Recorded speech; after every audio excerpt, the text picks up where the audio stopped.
Hello అండి, నమస్తే. ఇప్పుడు మాట్లాడే టాపిక్ వచ్చేసి భారతదేశం పరువు ప్రపంచవ్యాప్తంగా తీసేదానికి సిద్ధమైపోయిన గౌతమ్ అదానీ గురించి. ఒక పక్క యుఎస్ఏలో ఫెడరల్ ఏజెన్సీస్ అన్ని ఇతని మీద corruption as well as cheating కేసులు పెట్టి ఇతను అరెస్ట్ చేయాలని అక్కడ అమెరికన్ గవర్నమెంట్ డెసిషన్ తీసుకున్న తర్వాత అక్కడ నుంచి ఫెడరల్ ఏజెన్సీస్ వివిధ దేశాలకి గౌతమ్ అదానీ యొక్క అవినీతిపరమైన వ్యాపార సామ్రాజ్యాన్ని ఎలా ఎక్స్పాన్షన్ చేస్తున్నాడు అనేది వివిధ దేశాలకు సమాచారం అందించడంతో ఒక థర్డ్ వరల్డ్ కంట్రీ అయినటువంటి ఒక పేద దేశమైనటువంటి చైనా కూడా ఈ అదానీ గ్రూప్స్కి సంబంధించిన కాంట్రాక్ట్స్ ఏవైతే ఉన్నాయో అవన్నీ రద్దు చేసేసి చెంప చెళ్ళు మనిపించే సమాధానం ఇచ్చింది అదానికి. ఈ రకంగా చూసుకుంటే ఈ గౌతమ్ అదానీ అనే ఒక అవినీతి సామ్రాజ్యంతో నిర్మిస్తున్న వ్యాపార సామ్రాజ్యం ఏదైతే ఉందో, గవర్నమెంట్ని ప్రధానమంత్రి పదవిని అడ్డం పెట్టుకొని, ప్రధానమంత్రితో ఉన్న సాన్నిహిత్యాన్ని అడ్డం పెట్టుకొని, లేకపోతే ప్రధానమంత్రికి ఈయన సహాయపడుతూ ఈయన ప్రధానమంత్రికి సహాయపడతా ఈ వ్యాపార సామ్రాజ్యాన్ని గత 10 సంవత్సరాల్లో ఎలా ఎక్స్పాండ్ చేసుకుంటూ వస్తున్నారో, దీనివల్ల కెన్యా లాంటి దేశాల్లో కూడా భారతదేశం పరువు గంగలో కలిసిపోయే పరిస్థితి వచ్చింది. ఈరోజు కెన్యన్ ప్రభుత్వం తీసుకున్న డెసిషన్ ఏంటంటే 2 కాంట్రాక్ట్లు అదానీ గ్రూప్స్కి అయితే ఇచ్చారు కెన్యా ప్రభుత్వం నుంచి.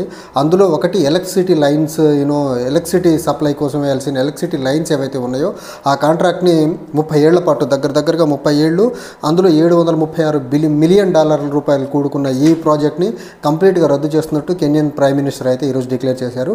ఇంకొక ప్రాజెక్ట్ వచ్చేసి కెన్యాలో మెయిన్ ఎయిర్పోర్ట్ అయినటువంటి మోజో కెన్యాటా ఎయిర్పోర్ట్ ఉంటుంది. సో ఆ ఎయిర్పోర్ట్ని అభివృద్ధి చేయాలనేసి అదానీ గ్రూప్స్తో ఒక ఒప్పందం కుదుర్చుకున్న క్రమంలో అక్కడ స్థానికంగా వచ్చిన తీవ్రమైన వ్యతిరేకత వల్ల తాత్కాలికంగా రద్దు చేశారు. ఇంతకుముందే తాత్కాలికంగా రద్దు చేశారు. అదానికి ఇవ్వద్దని లోకల్ ప్రొటెస్ట్ జరిగిన తర్వాత కెన్యాలో. అయితే ఈరోజు అవినీతి ఆరోపణలు అమెరికాలో కేసు బుక్ అవ్వని తరుణంలో ఎలాగో లోకల్గా ప్రొటెస్ట్ ఒకటి ఉంది, పబ్లిక్ నుంచి అపోజిషన్ ఉంటే అదానికి ప్రాజెక్ట్ ఇవ్వడం వల్ల, సో ఎలాగో ఫెడరల్ ఏజెన్సీస్ నుంచి సమాచారం అందింది కాబట్టి ఏదైతే Mojo Kenyatta airport development project ఏదైతే అదానీ గ్రూప్కి ఇవ్వాలనుకున్నారో దాన్ని కూడా రద్దు చేస్తున్నట్టు కెన్యా ప్రభుత్వం అయితే అఫీషియల్గా డిక్లేర్ చేశారు. అంటే పొద్దున్న నేను మాట్లాడతా ఇతను అవినీతి సామ్రాజ్యంతో ఏ దేశాల్లో ప్రధానమంత్రి రెఫరెన్స్ ద్వారా గవర్నమెంట్ ఆఫ్ ఇండియా అఫీషియల్స్ని ఈయన కొనుగోలు చేసి ఈయన గురించి మంచి రిపోర్ట్స్ ఇప్పించి ఏ దేశాల్లో వ్యాపార సామ్రాజ్యాన్ని విస్తరించే ప్రయత్నం చేశాడంటే ఆస్ట్రేలియాలో కోల్ మైన్స్ విషయంలో చేశాడు, మనకు శ్రీలంకలో చేశాడు, బంగ్లాదేశ్లో పవర్ ప్రాజెక్టుల విషయంలో పవర్ పర్చేజ్ విషయంలో చేశాడు. ఈ రకంగా చూసుకుంటే ఈయన ఇంకా ఆఫ్రికాలో ఇంకెన్ని దేశాల్లో చేస్తున్నాడో బయటికి రావాల్సిన అయితే ఉంది.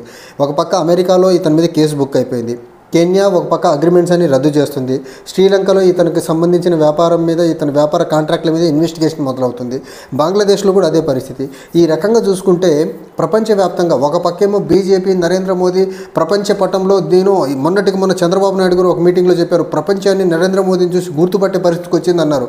ఇంకో పక్క నరేంద్ర మోడీ మిత్రుడు, నరేంద్ర మోడీని ఎన్నికల్లో సపోర్ట్ చేసే వ్యక్తి, నరేంద్ర మోడీ వల్లే వ్యాపార సామ్రాజ్యాన్ని ఇంత పెద్దగా నిర్మించిన వ్యక్తి అదానీ వల్ల ప్రపంచంలో భారతదేశం పరువు మొత్తం గంగలో కలిసిపోతూ ఉంది.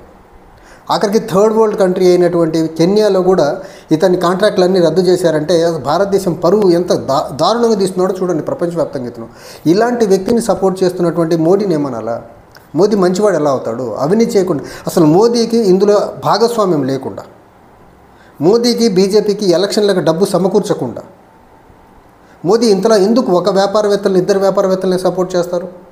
ఇప్పటి వరకు స్వతంత్ర భారతదేశంలో ఒక భారతదేశం యొక్క వ్యాపారవేత్త ప్రపంచ దేశాలకు వెళ్ళి అవినీతి చేసినట్టు ఎక్కడ ఇప్పటివరకు కేసులు నేనైతే వినలేదు, చూడలేదు. అట్లీస్ట్ నాకు ఊహ వచ్చిన దగ్గర నుంచి కూడా మొట్టమొదటిసారిగా ఇతను 2014 నరేంద్ర మోదీ ప్రధాని అయిన దగ్గర నుంచి అన్ని వివాదాస్పదమైన స్టాక్ వాల్యూలు పెరగడం అవ్వనివ్వండి, ఆ స్టాక్ వాల్యూని బయట చూపించేసి బ్యాంకుల నుంచి లోన్ తీసుకోవడం అవ్వనివ్వండి, ఆ బ్యాంకుల నుంచి లోన్ తీసిన డబ్బుని ఇలా అక్రమంగా ఇన్వెస్ట్ చేయడం అవ్వనివ్వండి, మళ్ళీ దీన్ని ఈ వ్యాపార సామ్రాజ్యాన్ని మళ్ళీ ఇన్ఫ్లేట్ చేసుకుంటూ స్టాక్ వాల్యూ పెంచడం అవ్వనివ్వండి. ఈ రకంగా భారతదేశంలో ఉన్న ఏజెన్సీస్ అన్నింటినీ గుప్పెట్లో పెట్టుకొని ప్రధానమంత్రి ద్వారా అధికారులందరినీ కీ అఫీషియల్స్ అందరినీ గుప్పెట్లో పెట్టుకొని సెబీ లాంటి స్టాక్ మార్కెట్ రెగ్యులేటర్ అయినటువంటి సెబీ లాంటి ఆర్గనైజేషన్ని ఒక పప్పెట్ని అక్కడ పెట్టేసేసి అదానికి అనుకూలంగా పనిచేసే వ్యక్తిని అక్కడ పెట్టేసేసి ఒక పక్క స్టాక్ మార్కెట్లో మోసాలు, ఇంకో పక్క గవర్నమెంట్ అఫీషియల్స్కి లంచాలు ఇచ్చి ఈయనకు లేని క్రెడెన్షియల్స్ అన్నీ ఉన్నాయని చూపించి ప్రపంచవ్యాప్తంగా ఈయన ప్రొజెక్ట్ చేసేసి ప్రపంచ వ్యాపారవేత్తల దగ్గర నుంచి ప్రపంచ ఇన్వెస్టర్స్ దగ్గర నుంచి ఈయనకు డబ్బులు వచ్చేలా చేయడం. తీరా చూస్తే ఏమైంది? ఎన్ని రోజులు దాయగలరు ఇలాంటి కాన్స్పిరసీని? ఎన్ని రోజులు దాయగలరు? ఎన్ని రోజులు ప్రధానమంత్రి నరేంద్ర మోడీ కూడా దాయగలరు? ఇన్వెస్టర్స్కి ప్రధానమంత్రి ఎవడన్నా చూడడు కదా, ఇద్దరు లీగల్గా ఉందా లేదా, న్యాయబద్ధంగా ఇతను వ్యాపారం చేస్తున్నాడా లేదా అనేది చూస్తారు కదా. ఇది పైన 10 సంవత్సరాల నుంచి దాచుకుంటూ దొంగతనంగా వ్యాపార సామ్రాజ్యాన్ని పెంచుకుంటూ పైకి వచ్చారు. ఈ 10 సంవత్సరాలు నరేంద్ర మోదీ ఎక్కడ ఎన్నికలు చేస్తే అక్కడ అదాని ద్వారా డబ్బులు వచ్చినాయి. ఈరోజు పొద్దున్నే సంజయ్ రావత్ చెప్తున్నాడు, మహారాష్ట్ర శివసేన ఉద్ధవ్ ఠాక్రే లీడర్ దగ్గరగా 2,000 కోట్ల రూపాయలు మొన్న మహారాష్ట్ర ఎన్నికల్లో, అసెంబ్లీ ఎన్నికల్లో 2,000 కోట్ల రూపాయలు ధారావిలో ఉన్న ల్యాండ్స్, పేదల ల్యాండ్ను దారాదత్తంగా దొబ్బేసేదానికి 2,000 కోట్ల రూపాయలు పెట్టి బీజేపీకి సంబంధించినటువంటి మహాయుతి కూటమి ఏదైతే ఉందో ఆ కూటమి ఎన్నిక చేసేదానికి 2,000 కోట్ల రూపాయలు ఇచ్చాడంట దాన్ని. అండ్ అంతకుముందు ఉన్న మహావికాస్ అఘాడీ గవర్నమెంట్ని పడగొట్టిన దానికి కూడా అప్పుడు శివసేన పార్టీని చీల్చేదానికి, ఎన్సీపీ పార్టీని చీల్చేదానికి ఆ ఎమ్మెల్యేలకు డబ్బు మొత్తం ఇచ్చింది అదాని డబ్బులే. నిజంగా అదాని న్యాయబద్ధంగా వ్యాపారం చేసే వ్యక్తి అయితే రాజకీయ పార్టీల్లో ఎమ్మెల్యేలని కొనేసి ఒక ప్రభుత్వాన్ని కూల్చి ఇంకో ప్రభుత్వాన్ని నిర్మించేదానికి డబ్బులు ఎందుకు పెడుతున్నాడు అసలు? ఇది మనం దేశంలో ఆలోచించాలి. నరేంద్ర మోడీ ఏదో దేశాన్ని ఉద్ధరిస్తున్నాడు, నరేంద్ర మోడీ ఏదో దేశం కోసమే బతుకుతున్నాడు, కుటుంబం లేదు, పెళ్ళం పిల్లలు లేరు అని చెప్తుంటారు కదా. పెళ్ళం పిల్లలు లేరు, ఆయనకు అధికార దాహం ఉంది. గుజరాత్లో ఉన్న రోజులు గుజరాత్లో ఈ అవినీతి పరుని పెంచి పోషించాడు ఈ అదానిని. ముఖ్యమంత్రిగా ఉన్న రోజులు ప్రధాని అయిన తర్వాత దేశవ్యాప్తంగా దేశంలో ఉన్న ఎయిర్పోర్ట్లు, దేశంలో ఉన్న పిఎస్యూలు, దేశంలో ఉన్న వివిధ పెద్ద వ్యాపారాలు, పవర్ ప్రాజెక్టులు, హైవేలు అన్నీ అదానికి దారాదత్తం చేస్తున్నాడు. ఏ ఇంట్రెస్ట్ లేకుండా ఒక్క అదానికే ఎందుకు ఇస్తున్నాడు ఆయన? ఎందుకంటే అదానికి ఇవ్వడం వల్ల ఇక్కడ దొబ్బేసిన డబ్బులు మొత్తం కొంత బీజేపీ ఎన్నికలు చేసేదానికి డబ్బులు ఇస్తున్నాడు. సో దట్ బీజేపీ మీడియాను కొనేస్తుంది, సోషల్ మీడియాని కంట్రోల్ చేస్తుంది, ఇన్ఫ్లుయెన్సర్స్ని కంట్రోల్ చేస్తుంది, దేశంలో ఉన్న వివిధ సంస్థల్ని కంట్రోల్ చేస్తుంది.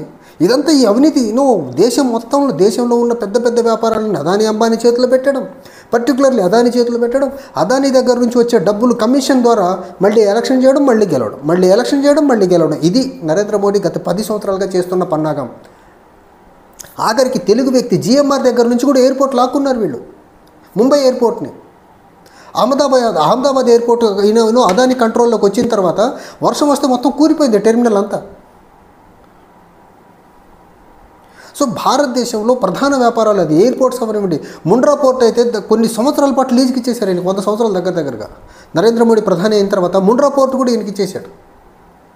ఓ పక్క ఎయిర్పోర్ట్లు, ఇంకో పక్క సీపోర్ట్లు, ఇంకో పక్క హైవేలు, ఇంకో పక్క ప్రపంచవ్యాప్తంగా వివిధ దేశాల్లో అక్రమంగా రిపోర్ట్లు ఇచ్చి అక్కడ పెట్టుబడులు పెట్టడం, అక్కడ నుంచి పెట్టుబడుల ద్వారా డబ్బులు తెచ్చుకోవడం, అక్కడ విదేశీయులను కూడా మోసం చేసే పరిస్థితికి వెళ్ళాడంటే నరేంద్ర మోడీ ఎంత పెద్ద భరోసా ఇవ్వకపోతే అదాని అనే వ్యక్తి అంతర్జాతీయంగా కూడా ఇన్వెస్టర్స్ని మోసం చేసి డబ్బులు తెచ్చుకుంటాడు. అండ్ అంతర్జాతీయంగా పెట్టుబడిదారులందరినీ మోసం చేసేదానికి గవర్నమెంట్ ఆఫ్ ఇండియా అఫీషియల్స్కి దగ్గర $250 మిలియన్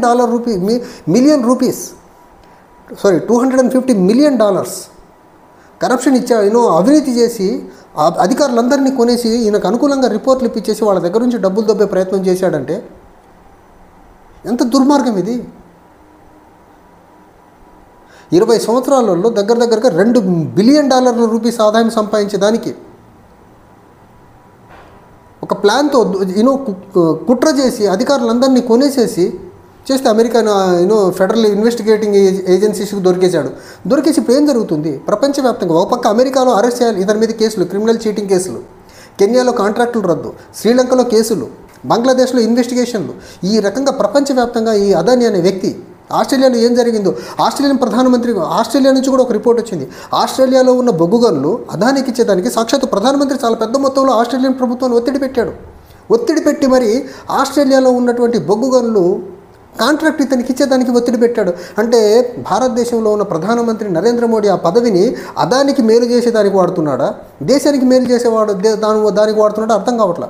ఇంకోటి, విదేశీ పర్యటనలో అదానిని పక్కన పెట్టుకుని వెళ్తున్నాడు. అంటే అదాని అవసరాల కోసం విదేశీ పర్యటనలు పెట్టుకుంటున్నాడా, లేకపోతే భారతదేశానికి బైలేటరల్ రిలేషన్స్కి స్ట్రెంథెన్ చేసేదానికి, లేకపోతే భారతదేశాన్ని ఒక గ్లోబల్ పవర్గా మార్చేదానికి డిప్లొమసీలో Narendra Modi time and again విదేశాలకు వెళ్తున్నాడా? చూస్తే ఖచ్చితంగా విదేశ పర్యటనలన్నీ అదాని బిజినెస్ వ్యాపారాన్ని ఎక్స్పాన్షన్ చేసేదానికి ప్రపంచ దేశాలకే వెళ్తున్నట్టే కనిపిస్తుంది తప్ప భారతదేశం యొక్క ఇంట్రెస్ట్ కోసం, దేశం యొక్క బైలేటరల్ రిలేషన్స్ కోసం, భారతదేశానికి ఉన్నటువంటి ట్రేడ్ రిలేషన్స్ కోసం, భారతదేశానికి ఉన్నటువంటి స్ట్రాటజిక్ రిలేషన్స్ కోసం అయితే నరేంద్ర మోడీ విదేశీ పర్యటనలు చేస్తున్నట్టయితే కనపడట్లేదు. ఎందుకంటే వెళ్ళిన ప్రతి దగ్గర అదాని తీసుకెళ్తున్నాడు.